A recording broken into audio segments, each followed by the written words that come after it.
Boa noite, amigos. Sejam bem-vindos para mais um podcast, O Evangelho em Nós. Em mais um momento em que nós trazemos o Mestre Jesus para o meio de nós e, principalmente, o conduzimos aos lares daqueles que nos assistem, que nos aceitam nos seus lares. Desde já nós agradecemos por todos aqueles que nos acompanham pelas plataformas do YouTube, do Facebook e também do Instagram. Nós estamos falando sempre aqui às quintas-feiras, às 20 horas e 30 minutos. O programa é o Evangelho em Nós, onde nós abordamos as palavras de Jesus à luz da doutrina espírita. E neste dia de hoje nós temos aqui a companhia do meu amigo Marcos Wagner e também do Elmes. Boa noite para vocês. Boa noite, Sam. Boa noite, Elmes. Boa noite ao Cláudio. E a todos que nos acompanham, que tenhamos aqui excelentes reflexões. Boa noite, Sam. Boa noite, Wagner. Boa noite, Cláudio. E a todos aqueles que conosco irão estudar essa noite. Que nós possamos aproveitar o máximo das informações que Kardec nos trouxe. E também agradecemos a presença dos benfeitores espirituais, dos companheiros que nos assistem do lado de lá, que também abraçam o Evangelho de Jesus, que juntos possamos tornar essa noite bem produtiva e que possamos implantar o Evangelho em nós e que possamos ter a capacidade de espargir, de espalhar pelo mundo. Primeiramente, plantando e trabalhando em nossa essência. Que Jesus esteja sempre conosco e esteja nos lares de cada um. Bom, hoje nós estamos falando, ainda dando continuidade, do capítulo 16, né, Marcos? Nós acabamos de falar aqui, capítulo 16. Não se pode servir a Deus e a Mamon, né? Então, isso aqui já é uma sequência, né? Nós falamos da salvação dos ricos, guardar-se da avareza. Jesus em casa de Zaqueu, na quinta-feira passada, a parábola do mal rico, e hoje nós vamos falar da parábola dos talentos. É curioso, né? E providencial a capacidade de Kardec de organizar esses temas rigorosamente, né, certinho, para que a gente pudesse ter a capacidade melhor de entendimento de todo o seu conteúdo. Vocês querem falar alguma coisa antes ou posso ler a parábola? Se você não quiser, eu quero. Se o Marcos Wagner não quiser falar, eu quero. Eu falo porque o Elmo sempre gosta de conversar um pouquinho antes, para esquentar. Não, esse capítulo, a gente fala esse, mas todos os capítulos que a gente vai falar deles têm a sua peculiaridade, né, a sua importância. E entendo que quando Jesus traz essa proposta de não poder servir a Deus e a Mamon, isso criou, né, no meio da massa, do povo, interpretações até assim plausíveis, que a gente poderia falar, mas será? E eu diria que até pouco tempo nós pensávamos mais ou menos de conformidade com aquela época, né? Porque quando ele traz essa ideia, a gente fala, mas então o dinheiro, as coisas do mundo são coisas maléficas, são situações que nós não podemos estar envolvidos, né? E aí o Espiritismo vem, né, e traz o sentido verdadeiro dessa proposta, que é para que a gente se transcenda, para que a gente não fique com os pés fincados na vida material, né? Nos orientando que estamos aqui para aprender com tudo isso e espiritualizar a matéria e não materializar o espírito. Então, é só uma abordagem nesse entendimento que eu tenho. É interessante. Se o Marcos também quer acrescentar alguma coisa a isso. Vamos no caminho, então, fazer então, um preâmbulo, né? E depois a gente faz a leitura da parábola em si. Temos tempo, né? Mas, assim, eu tenho uma crença de que mesmo sendo só esse item, ele é suficiente para que a gente faça reflexões que possam durar, na verdade, muitas horas, né? Na verdade, a gente teria condições aqui, só com esse tema, de falar bastante. Mas e aí, nesse sentido de entendê-lo como sendo um tema profundo, quero também apresentar aqui, assim, muitas vezes análises, né, que a gente vai de acordo com o tempo. A gente tem o Evangelho segundo o Espiritismo já como uma base, né, onde que você tem textos e logo em seguida textos da vida do Cristo, né? E aí eu já começo a fazer esse preâmbulo lembrando que quando a gente fala principalmente dos evangelistas e de tudo que foi colocado relacionado a Jesus, a gente tem que fazer aquelas 5 divisões que o próprio Evangelho faz questão de trazer, né? Os atos comuns da vida de Jesus, os milagres, as predições, as palavras que se tornaram os dogmas e o ensino moral. Nós estamos falando aqui de ensino moral, né? Então, isso é o ponto que o Evangelho nos apresenta, que Kardec coloca ali na introdução como fundamental.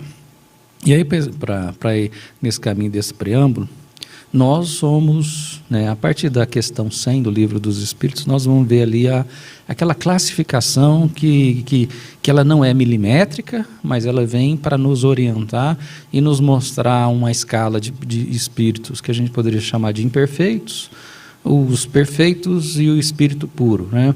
E que tem, dependendo de algumas traduções ou versões que vieram do francês, a gente vai achar também variações, mas são variações pequenas, né? Então, ali a gente vai ver espíritos benévolos, né? Espíritos sábios, espíritos de sabedoria, e aí a partir da junção desses 3, o que a gente chamaria de espírito superior ou espírito perfeito, até chegar ao espírito puro. Então, nós temos um caminho para chegar até isso. E para a gente chegar, a gente já entendeu, e a doutrina nos traz com muita clareza, que é a encarnação que vem nos fazer, a partir das experiências, evoluir. A questão 132 do Livro dos Espíritos nos diz que Deus nos impõe como meio de chegarmos à perfeição. A questão 920 do Livro dos Espíritos pergunta se a gente vai ter ou tem a possibilidade de gozar de felicidade absoluta na Terra. Não. Por quê? Porque ainda estamos num planeta de provas e expiações. Mas aí, para terminar, o que nos falta? Nos falta talento. Capacidade de gerir. E esse talento é o que a gente vai ler aí, então.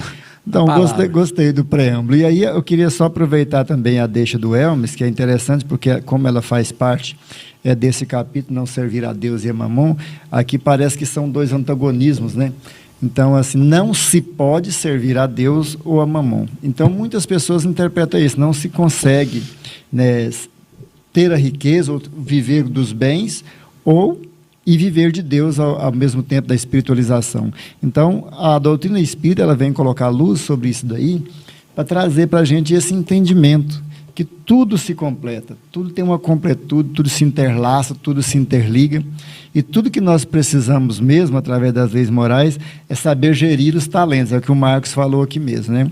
Então, nós estamos tratando aqui mais dessa parte moral, né, do Evangelho, e a psicologia de Jesus, nesse momento, principalmente das parábolas, né? Psicologia, pedagogia, assim como um pedagogo mesmo, ele foi para aquelas pessoas simples, querendo chegar aos seus corações, rudes ainda, ignorantes, né, de conhecimento ainda.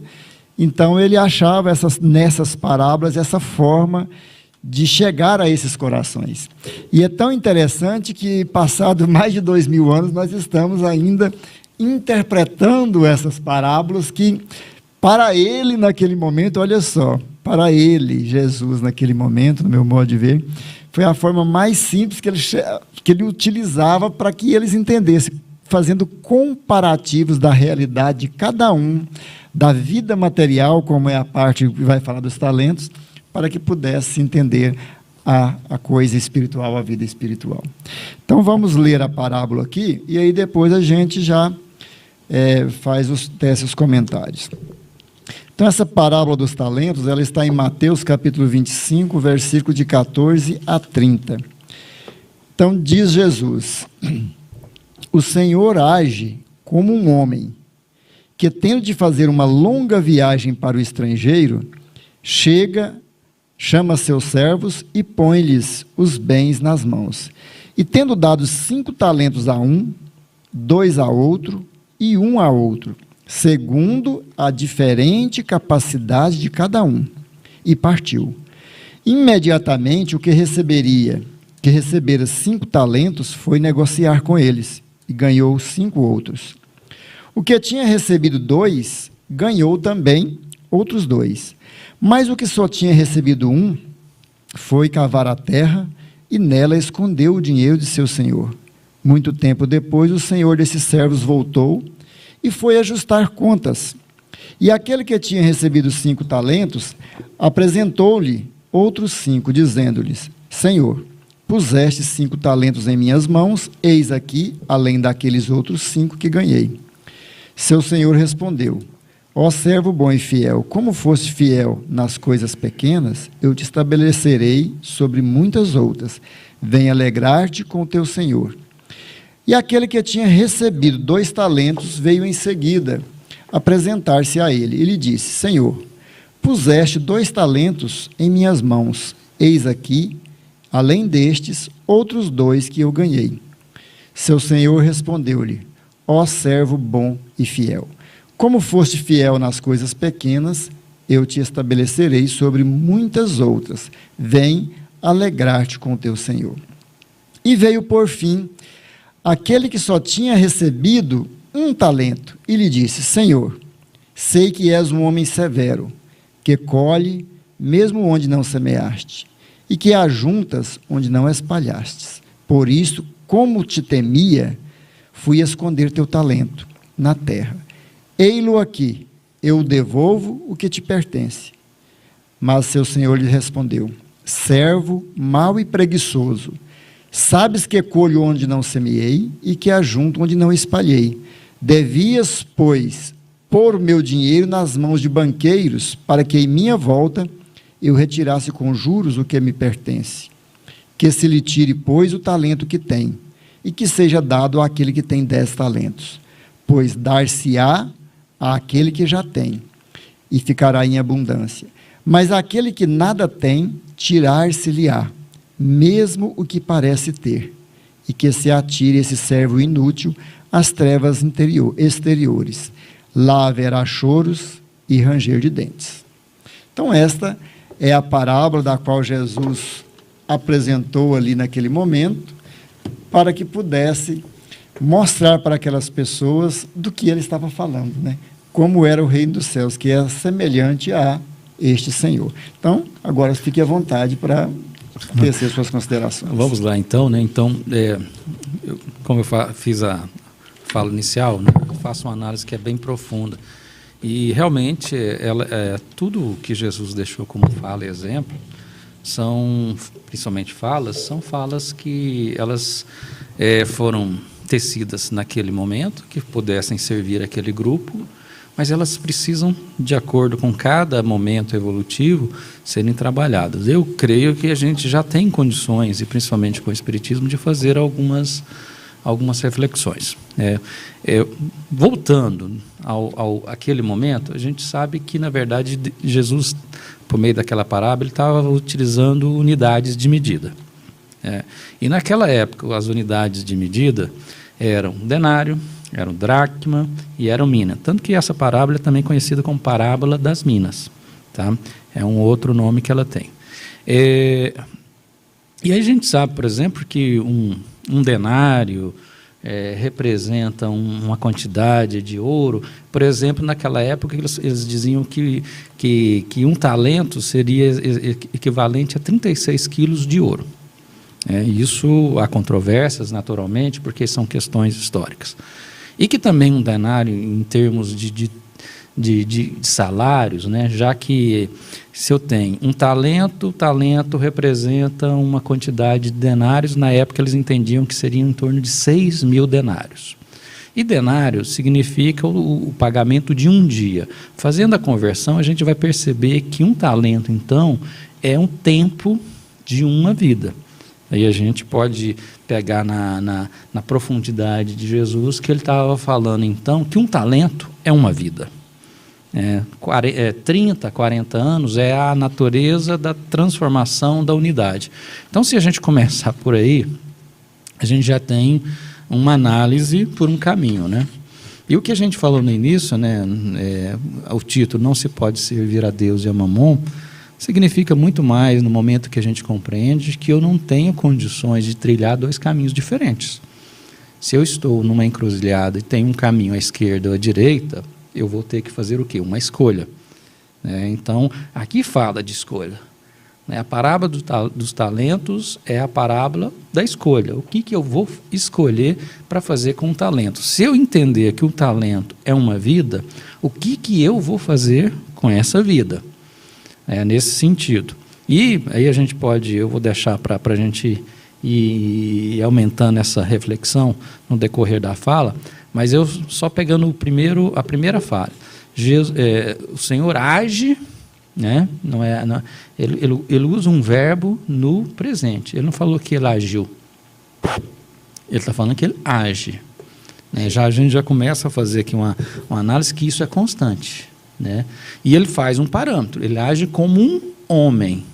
Então, eu preciso entender o conceito do que um homem faria, para começar a entender essa parábola do talento.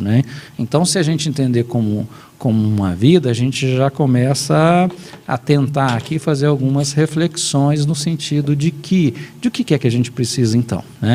Então, eu volto a ampliar, deixar aqui o Elmes também fazer as considerações e a gente vai falando sobre esse conceito que eu acho que realmente ele é muito belo e profundo. E essa situação do agir, que ela é atemporal, e quando ele traz isso nessa comparação humana, é para que nós não criemos aí uma distância enorme daquilo que traz como proposta de vida, E interessante que logo um pouquinho abaixo aí ele vai dizer que o talento é dado de acordo com a capacidade de cada um. Ou seja, ninguém tem que se achar menor ou maior do que o outro. Então, ele já começa a tirar daqui também essa questão, como nos dias de hoje, dessa medida. Ou tirar essa ideia que esse talento daquela época precisa de continuar com uma ideia que, se fosse nos dias de hoje, dinheiro. Então, ele já descaracteriza, ele deixa lá. Por isso que a ideia, a proposta é atemporal. Por isso que age sempre. Porque à medida que a gente vai amadurecendo, como você falou, eu achei isso muito interessante, desse período, dessa existência de 40 anos que seja, hoje vamos dizer 70, 80 de média. Então, esse é o período que a gente vai amadurecendo, vai adquirindo espiritualidade em torno de tudo isso. E, a partir daí, nós vamos se tornando, digamos assim, seres humanos. Então, nós não precisamos de sair daqui, nós só precisamos de compreender isso aqui. E aí, Elmes, pegando essa fala sua já, porque aí, quando eu entendo isso, alguém poderia falar, realmente, será que Deus então é injusto? Mas quando a gente entende que nós, e o Espiritismo nos propicia entender o processo de reencarnação, questão 132, ou seja, o objetivo da encarnação, chegar à perfeição. O que acontece se eu não conseguir evoluir em uma vida? Eu volto. E aí, em cada vida, provavelmente, eu recebi um talento. Eu vou enfatizar o que você disse. Jesus não está falando aqui de riqueza. Não da riqueza material que a gente conhece. Ele está falando daquilo que foi dado. Então, eu posso, de repente... Por que numa vida, agora, como espírita, numa encarnação anterior com outra religião, por que eu recebi talentos diferentes? Porque era um planejamento que foi me dado para aquela vida de acordo com a necessidade da evolução. Que aí, se a gente for por esse caminho, a gente começa a entender o que ele queria dizer. Então, sim, se ele me deu essa vida, é uma riqueza. Me deu essa vida. Então, nessa vida eu tenho o quê?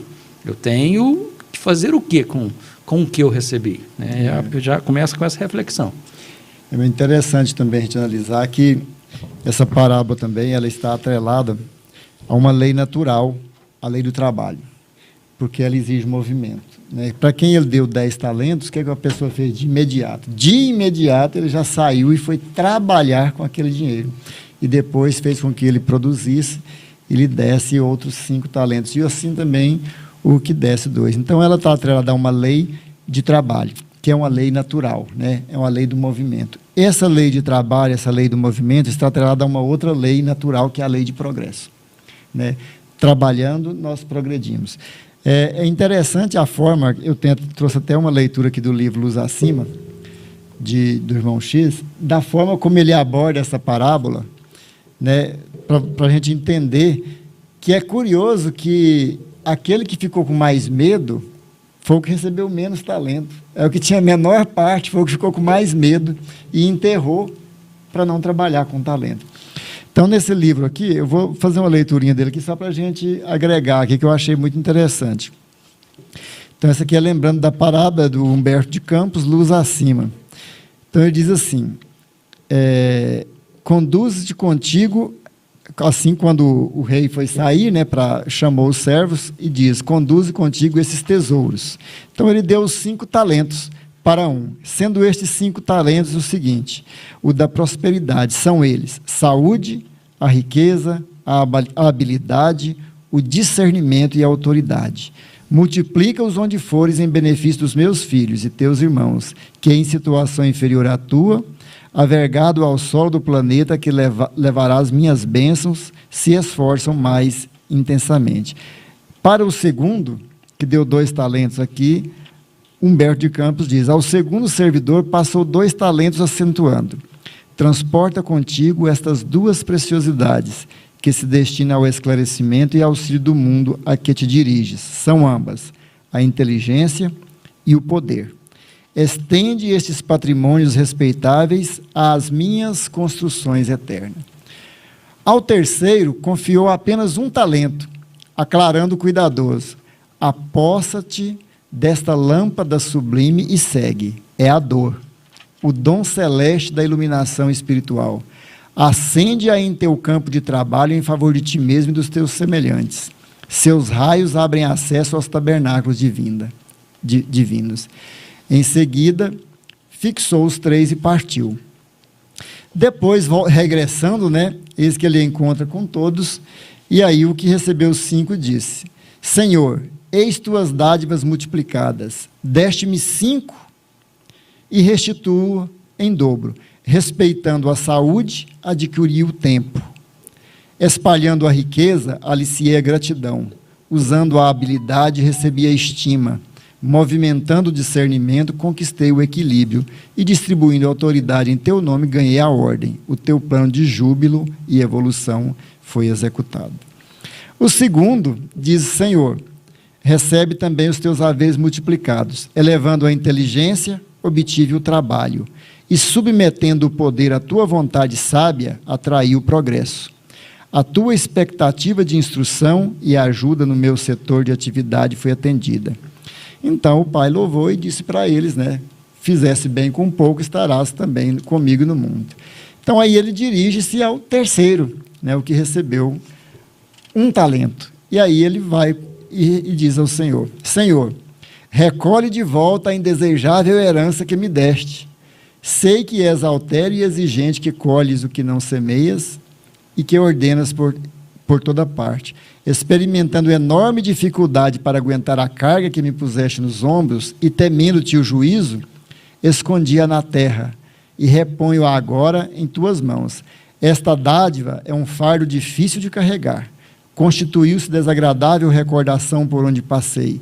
Estorvou-me os desejos e de modo algum desejaria possuí-la outra vez. É impossível obter lucros ou vantagem com semelhante obstáculo. Retoma, pois, o teu estranho e insuportável depósito. Então o Senhor o contempla e diz, servo mau e infiel, como poderias multiplicar minha bênção se nem ao menos te deste ao esforço de examiná-la? Como iluminar o caminho se mantiveste a lâmpada apagada? Tua ociosidade transformou algumas gramas de serviço benéfico em várias toneladas de angústia que doravante pesarão sobre ti.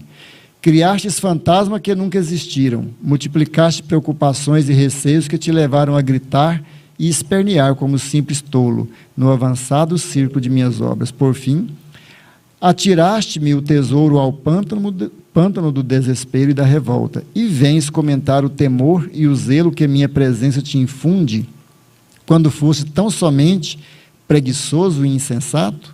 A dor era a tua oportunidade sagrada e única de iluminação ao próprio caminho, para que a tua claridade amparasse os companheiros de luta regenerativa e salutar. Repeliste o dom que te confiei. Volta, portanto, à sombra e à desesperação que abraçaste. Então, ele faz uma alusão a essa parábola de uma forma que a gente pode entender quantas pessoas que recebem o menor talento, né? A gente vai ver hoje, nos dias de hoje, as pessoas que às vezes têm a oportunidade de fazer algo, mas não fazem. Por quê? Eu tenho pouco, ou eu não tenho nada. Ah, se eu tivesse isso, eu fazia. O outro tem, se eu tivesse o que o outro tem, eu fazia.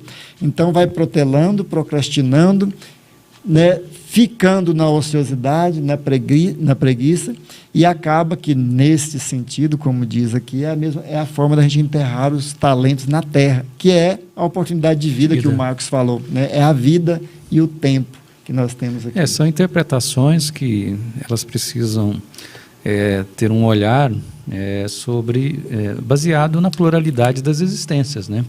Porque quando fala dessa multiplicação do que eu estou fazendo, a gente também não deve entender que isso vai acontecer em uma vida, né? Então, até mesmo aqui, eu estava olhando aqui, muito tempo depois, o senhor desses servos voltou, né? Muito tempo depois. O que significa?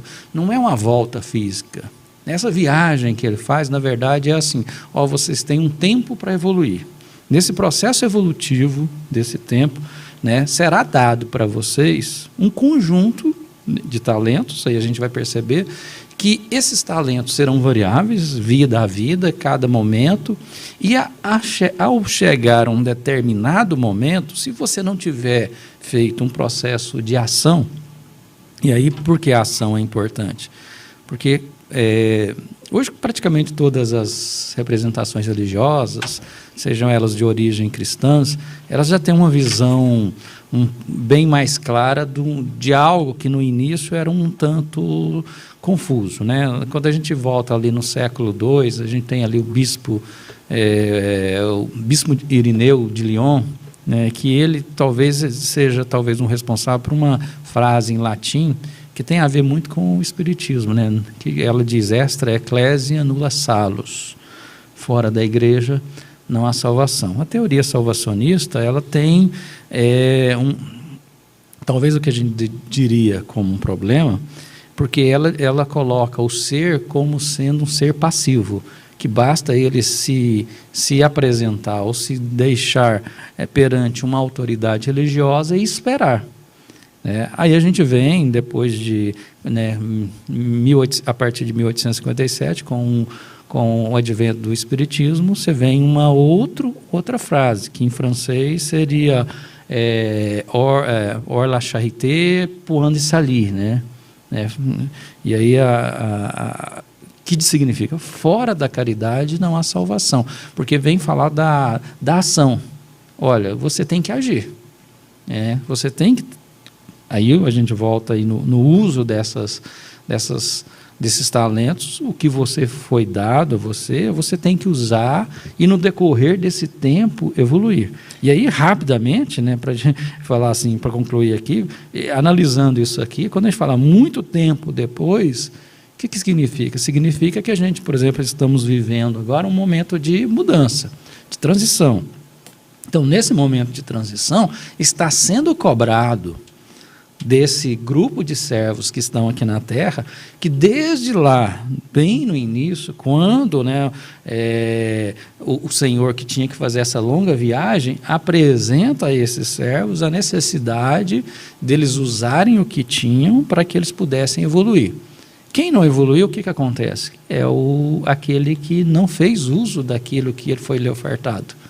Aqueles que fizeram uso do que foi ofertado, eles sim vão galgar lugares, ou aqui, se a gente for tentar, ou num lugar um pouco acima, ou exatamente caminhar com a própria evolução do que esse Senhor, que é Deus, buscava, né? Então, fazendo essa análise, a gente percebe, falando, então, o que está dizendo aqui? Está dizendo que todos esses talentos nos foram dados para que, a hora que chegasse um momento, que é o momento de uma transição planetária, eu pudesse ter claramente a condição de dizer, eu vou continuar aqui? Não. Você não fez nada com o que eu dei, o que eu passei para você. Ah, mas eu tive pouco tempo. Não, eu não estou dizendo dessa última vida. Eu estou dizendo de todas essas vidas que você teve, porque aqui está falando depois de muito tempo, né?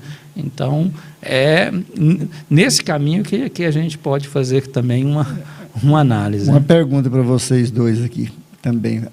Será que a gente poderia analisar os talentos recebidos como atrelados aí a oportunidades e as escolhas das provas? Eu entendo que é um processo, né? Porque a gente vem... É o movimento? É o movimento da vida? Eu tenho que, na verdade, né, no processo de vida, eu recebo eu tenho um planejamento, eu recebo uma proposta, eu crio essa proposta, mas ela muitas vezes ela não vai encaixar, ela não vai dar certo. Algumas coisas elas vão ter repercussão ainda adiante, né? Então não é uma coisa fechada. Quando a gente vê lá no livro, principalmente Mensageiro de André Luiz, a gente vê que, e faz uma análise, ele usa até um percentual da quantidade de falhas, né? Das propostas e os planejamentos que vêm para a Terra e a quantidade de falhas. O que 90% tem sucesso? Não, é o contrário. Né? Na verdade, a média que ele usa lá, em torno de quase 90%, né? Que não tem sucesso, que falha. E isso vai tendo repercussões em outras vidas. Então, seria as pessoas que estão enterrando os tesouros. Então, seria nesse sentido os também. Talentos, né? Analisando um contexto completo, a gente vai ver que eu tenho oportunidades, né? Isso é o que é o mais importante, no sentido de que eu posso até não fazendo uma análise da seguinte forma: nessa vida eu não consegui multiplicar. Mas eu tenho oportunidades, eu vou ter oportunidades. Só que o que vem falando aqui, que depois de muito tempo, esse Senhor, que é Deus, vem de alguma forma cobrar. Deus não iria aparecer para nós aqui e falar, vem cada um aqui, vamos ver o que você fez. Na verdade, é um processo, é uma lei. Né? E aí a gente está chegando num momento que é chamado momento de cobrança. Né? E, continuando nesse raciocínio, essa cobrança de Deus é a consciência, né, se aflorando, e nós vamos dizendo, mas hoje eu com 60 anos, eu deixei de fazer tanta coisa, por que eu não fiz? Pensando, você chegar nos 60 anos e falar assim, oxa, vou lá desenterrar aquele talento, eu acho que eu agora estou mais preparado. Então, assim, é bacana isso, né? Quando a gente traz isso para dentro e percebe que a lei divina não está interferindo, ela não é cobradora, né? Ela é educadora.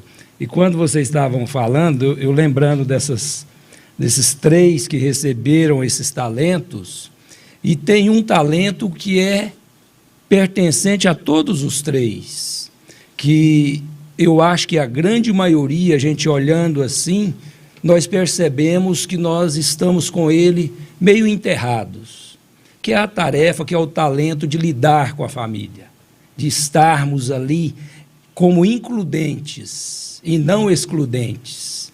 Então, acho que esse ponto, quando o Marcos Wagner falou, nós chegamos no ponto da transição. E como que nós estamos? Nós estamos prontos para tudo isso? Ou nós vamos ficar questionando, será que eu continuo, para onde vou, se não vou, o que eu fiz, o que eu deixei de fazer, a consciência começou a cobrar. Então, essa parte da família, nós vamos percebendo que um dos grandes problemas hoje está aí. Nós não soubemos lidar com a família. Nós não utilizamos esse talento para multiplicar esse amor dentro de casa. E aí estamos meio que perdidos em torno de tudo isso, né? Diante de tantas situações, a gente vai olhando, e quando nós falando, eu lembrei. E olha como Joana de Cusa aprendeu a lição na hora. E quantas vezes nós somos chamados a atenção para essas questões? Reconcilia, olha, presta atenção, não faça assim, isso você consigo mesmo. E a gente segue a marcha, né? Firme com as esporas, mas ela foi um exemplo. Quando falou, então tá. E esse seguir é lá em casa. Eu não preciso mais do que isso. Eu não preciso de tantas outras coisas. Apenas isso me basta. Mas a gente está lá de fora, né? Eu queria só, para completar, só um parágrafo de uma mensagem de Emmanuel. Ele vai dizer: o talento de todos, na abastância ou na carência, na direção ou na subalternidade, não menospreze agir e servir, porque o trabalho, nas concessões do espaço e do tempo, é o talento comum a todos, pelo uso do qual o espírito se engrandece nos rumos das esferas superiores a que se destina. Então, complementa isso que e o trabalho trouxe para nós. E o trabalho, dizendo aqui também, não estamos dizendo no trabalho apenas material, no trabalho movimento, né? No movimento em que você faz em direção à vida. É preciso lembrar que os talentos não eram nossos, era do Senhor, né? E se eram do Senhor, se nós formos fazer aqui, os talentos são do Senhor, eles não são nada materiais, são coisas transcendentes. Então, quais os talentos que estamos juntando? Aí nós conectamos com Jesus. Qual o tesouro, né? Diga onde está seu tesouro, ali estará seu coração. Quais os tesouros que estamos amealhando na alma para que a gente possa depois prestar contas? Então, são reflexões que nós precisamos fazer. E tudo está atrelado ao trabalho. O trabalho não ao trabalho do dia a dia, mas o trabalho do ato de trabalhar, de agir, de movimentar, né? De estar sempre em atividade. Então, a gente não deve jamais ficar ocioso, porque estar ocioso é uma maneira de enterrar o talento. Deixa eu só ler esse parágrafo aqui e você comenta também, Marcos.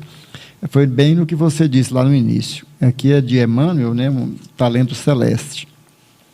O tempo, no fundo, é o talento celeste que o Supremo Senhor derramou a mancheias em todas as direções em favor de todas as criaturas. Se dispões de 1 hora, não lhe percas o sublime valor substancial. Oportunidade. Nós temos uma oportunidade reencarnatória, é um talento, né? E dentro desse talento ele está atrelado com outros, que são as nossas capacidades, uns mais, outros menos, né?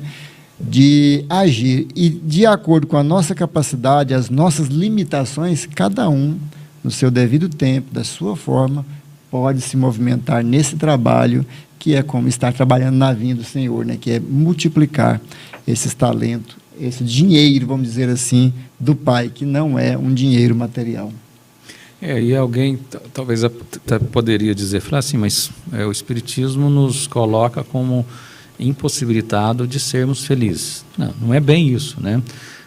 A gente tem uma pergunta muito pragmática dentro do Livro dos Espíritos, que pergunta se nesse mundo nós estamos aqui exatamente para sermos felizes. Aí ele fala que não, mas não da forma como a gente entende, né? De uma forma diferente. E fala, até ameniza, que você pode sim ter a felicidade se você, de repente, compreender o contexto que você está inserido. Se você compreender que você está numa missão, foi dado talentos. Para que esses que têm a busca desses talentos, o que eles deveriam fazer? Trabalhar, tem uma missão. Então, se eu tenho uma missão, um trabalho, eu posso trabalhar feliz, mas eu tenho que lembrar qual que é qual que é o objetivo principal. Eu tenho aquilo ali claro. Então, eu não estou aqui por um conceito deturpado da felicidade. Eu estou aqui na busca de um processo evolutivo. Na busca desse processo evolutivo, muito tempo vai passar. E nesse muito tempo eu tenho que exercitar tudo aquilo que foi me dado. Exercitar aquilo que foi me dado para chegar um momento em que eu posso dizer com certeza, sim, sou pelo menos um espírito benévolo. Sim, eu sou um espírito que tem conhecimento. Sim, eu sou um espírito que tem sabedoria. Mas para isso, se a gente simplesmente ficar na ociosidade e simplesmente deixar que a vida, né, usar um termo muito comum, deixar que a vida nos leve, né? Não, deixar que a vida leve. Não, eu sou o ator, o protagonista da minha missão. Então, nesse protagonismo, eu tenho que entender que eu tenho escolhas e que essas escolhas, elas precisam ser trabalhadas no sentido de que eu possa crescer, evoluir. Então, dobrar esses talentos. E aí, ao fazer isso, né, ao entender qual que é o papel, eu vou chegar um momento em que, sim, eu vou galgar condições melhores, que é quando esse Senhor chama a gente e conversa. Olha, agora eu vou chamar vocês para ver o que vocês fizeram com o que vocês receberam. E é importante, né, você disse aí sobre evolução, né, a gente vê o que Joana de Ângeles vem nos dizendo o tempo inteiro desse trabalho interno. Né? Esse último aí, ele enterrou os talentos por medo. E medo é um dos gigantes da alma, que inclusive estamos tratando nesse tema agora. Então, o medo da vida, o medo de relacionar-se, o medo de agir. Então, o medo faz com que as pessoas, em muitos momentos, estacionem na vida e percam uma oportunidade valiosa que lhes foi dada para a evolução. Então, é preciso a gente vencer, né, esses gigantes da alma e começar a trabalhar com enfrentamento. E o enfrentamento é trabalho. É um trabalho dentro de nós mesmos. É um trabalho, né, de uma busca interior, é onde a gente faz esse mergulho para entender a proposta da vida, porque o tempo, a vida é tempo, e tempo é oportunidade de serviço. Deixa eu ler mais um parágrafo aqui, depois se você quiser comentar, viu, Elmes? Então, um último texto aqui de Emmanuel, onde ele fala dos talentos. Observa os talentos de trabalho que a vida te conferiu, e não te esqueças de que a única fonte de origem e de sustentação da riqueza legítima é sempre o trabalho. O ouro é talento com que se pode ampliar o progresso. O apuro da inteligência é recurso de extensão da cultura. A escassez é o processo da aquisição de nobres qualidades para quem aprende a servir. A alegria é fonte de estímulo. A dor, para quem se consagra à aceitação construtiva, é capaz de transformar em manancial de humildade. Cada qual de nós recebe na herança congênita do pretérito as possibilidades de serviço que nos caracterizam as tendências no mundo, de acordo com os méritos e necessidades que apresentamos. Então, tudo está conectado também com as oportunidades e as provas escolhidas, né? Cada oportunidade, cada prova é uma forma de multiplicação dos talentos. E a maior prova, como você mesmo falou, ela acaba sendo no lar, né? Onde a gente encontra com ofendidos e ofensores, né? Mas, na maior parte, nós falamos assim, mas o lar é um ambiente sagrado, é aconchegante, é onde a gente se refrigera do dia de trabalho, é onde a gente acalenta, é onde a gente encontra nossos filhos, nossa esposa que está sempre ali. Então, o lar, né, tira essa conotação, né, que acaba sendo falado assim, estão ali os nossos inimigos. Na verdade, já são afetos, né? A gente construiu nessa vida e a maioria consegue construir. Vamos aí dobrar esses talentos, principalmente no lar, né, como o Elmes falou aqui, porque nós temos capacidade para isso, é só ter movimento de trabalho. E nesse percurso de nos aprimorarmos, né, vamos dizer, percurso de uma existência ou de várias existências, como deixa aqui nas entrelinhas, depois de muito tempo, né? Então, dá essa sustentação para que nós nos aprimoremos, para que nós consigamos sair. Eu acho que já é tempo de sair daquela classe, como você disse, ela não é rígida, mas dos espíritos imperfeitos. Já temos condições para fazer esse movimento, para dar uma olhadinha lá em cima, né? Já não ficar mais ali, né? Então, quando se enterra esse talento, e aí enterrou por medo, né? E esse medo, na verdade, você falando, eu falei, tive uma ideia aqui, falei, mas gente, esse medo não é medo do Senhor, mas é medo de perder a oportunidade de usufruir das coisas materiais. Então, eu não quero me ligar às coisas espirituais, porque isso ainda soa em mim que se eu cuidar da vida espiritual, eu estarei abandonando a vida material, e eu não posso deixar isso aqui. É a síndrome do jovem rico. Porque isso me dá prazer, isso é o meu projeto de vida. Ou estar bem aqui, ou essa felicidade só vai acontecer se eu estiver bem aqui. Se eu não estiver, eu vou perder meu tempo, vou ficar, e o que acontece? Eu enterro porque eu vou ficar revoltado, a minha vida não deu certo, e tudo que eu faço não prospera, enfim. A gente começa a jogar isso para fora para atingir alguém daquilo que eu estou sofrendo, que é a minha falta de percepção pelas coisas. Então, voltando no Espiritismo, ele traz essa ideia, e o tanto que a dor é mal vista, e o tanto que o Espiritismo traz ela, como aqui o último, o que significa a hora que você leu aí? Então você recebeu o talento da dor, ou seja, a bênção da dificuldade para que você possa se aprimorar. E o quanto isso nos proporciona, porque não adianta ter inteligência, poder, sabedoria, dinheiro, se você não tiver essa interiorização, não vai resolver nada. O que você vai aplicar? A inteligência se ela não tiver a moral? Vou fazer besteira? Vou criar situações embaraçosas?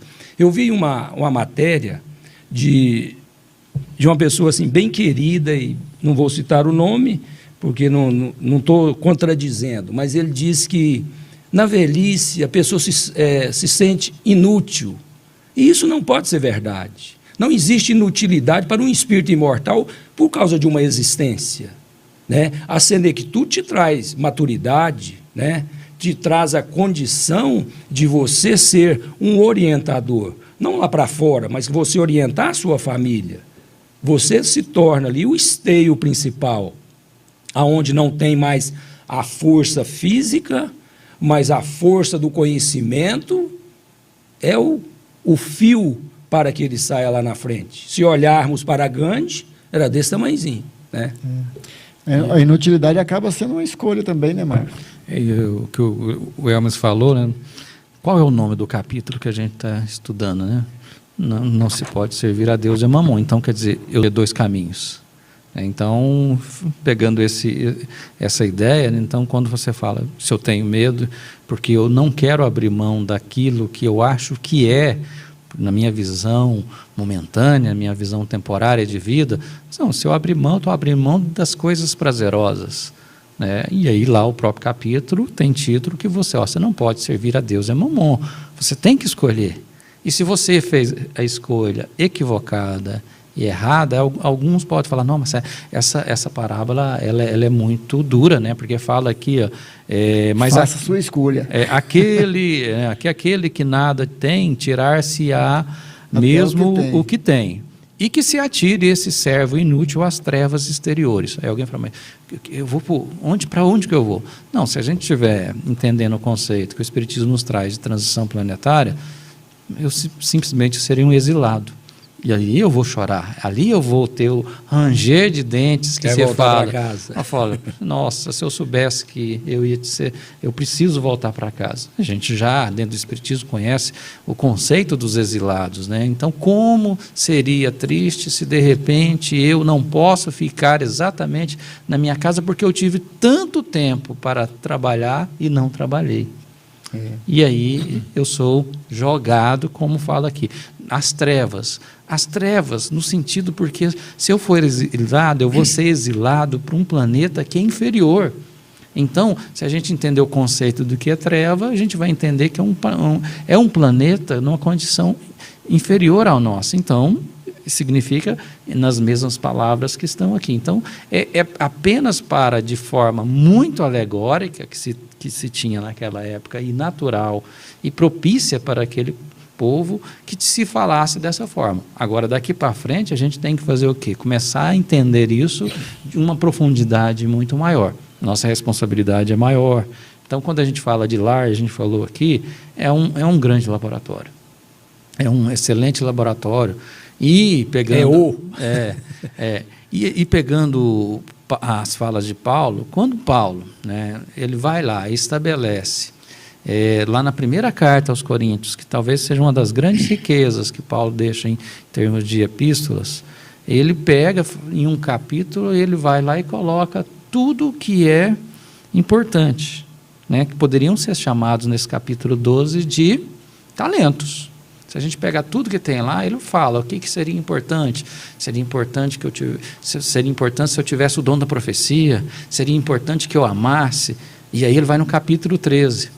Acabou de falar que isso é importante e poderia falar que isso são talentos. Aí no capítulo 13, lá nos 13 versículos, ele começa a falar: se eu não tiver, ainda que eu tenha, né, o dom da profecia, se eu não tiver amor, nada serei. Ainda que eu fale a língua dos anjos e dos homens, se eu não tiver amor, eu nada serei. E aí quando a gente vê isso no próprio Espiritismo, a gente vai ver lá que no capítulo 15, amor é trocado por caridade. Conduta. É o aprendizado, é o que eu vou ser, o que eu serei. Quando eu tiver isso, por mais que eu tivesse todos os talentos, agora eu sei o que é importante, que é o que ele fecha. É bacana a doutrina trocar por caridade, porque a caridade é o caminho para o amor. Porque o amor, na essência, nós sempre falamos assim, quando a gente fala de amor, nós não conhecemos, ainda não entendemos, mas a caridade a gente sabe o que é. Então, a caridade para com a gente, a caridade para com o próximo, isso nos aproxima desse entendimento do amor. Só nesse último texto ali que você falou, né, aquele que nada tem, ainda o que tem será tirado, eu estava refletindo sobre isso também. É interessante porque a doutrina espírita vem pôr luz nesse capítulo, e algumas pessoas falavam assim, mas como uma pessoa que já não tem e o que tem será tirado?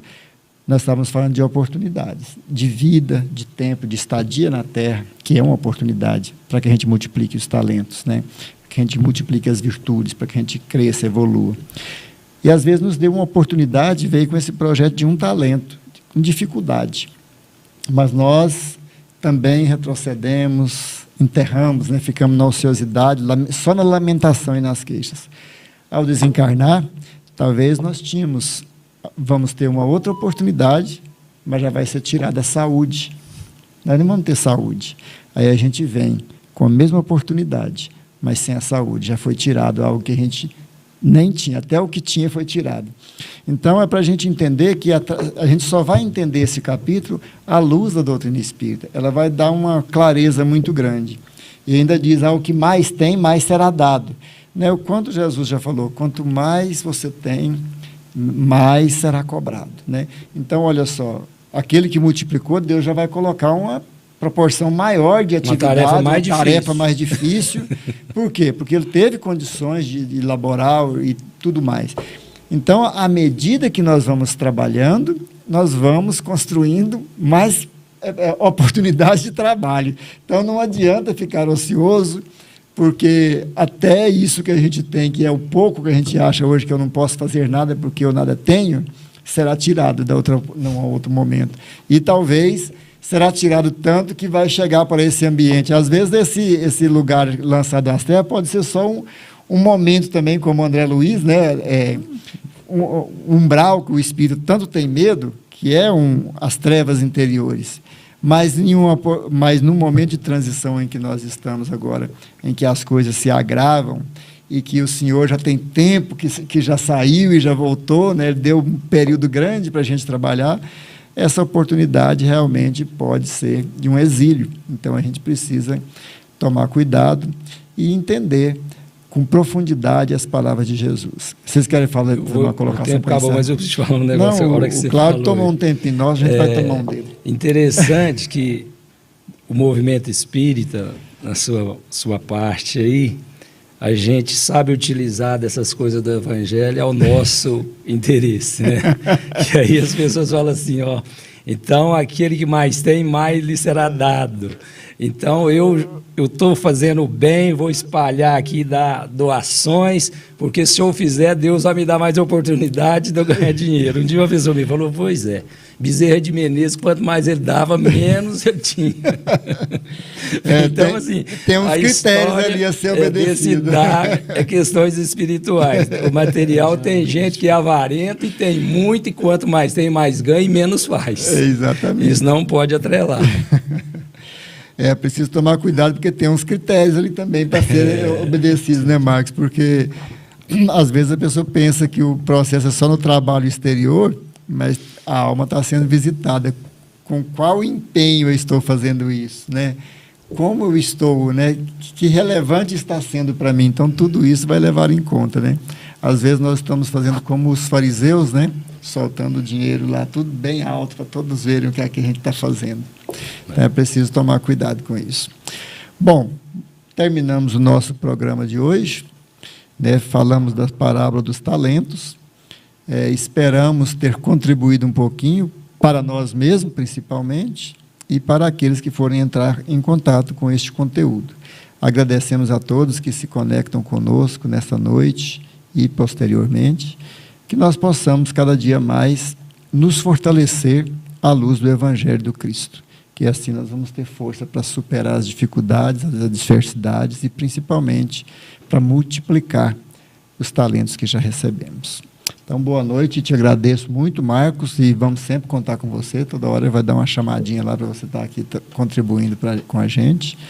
Boa noite, meu amigo Claudinho, que está ocupado absurdo ali hoje, né? Boa noite, Elvis, você encerra para a gente.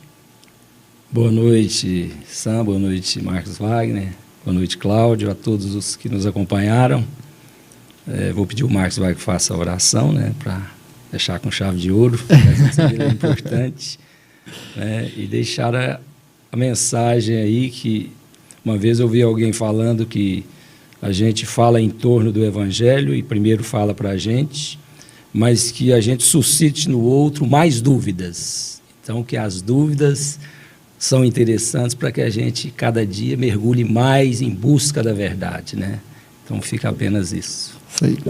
Que bom, e a gente frisar que é o que a gente consegue nesse momento em termos de análise e reflexões, né? Porque pode ser que daqui a 5, 10 e outra vida, outra encarnação, a gente tenha condições de fazer uma avaliação muito mais profunda ainda de acordo com a nossa evolução.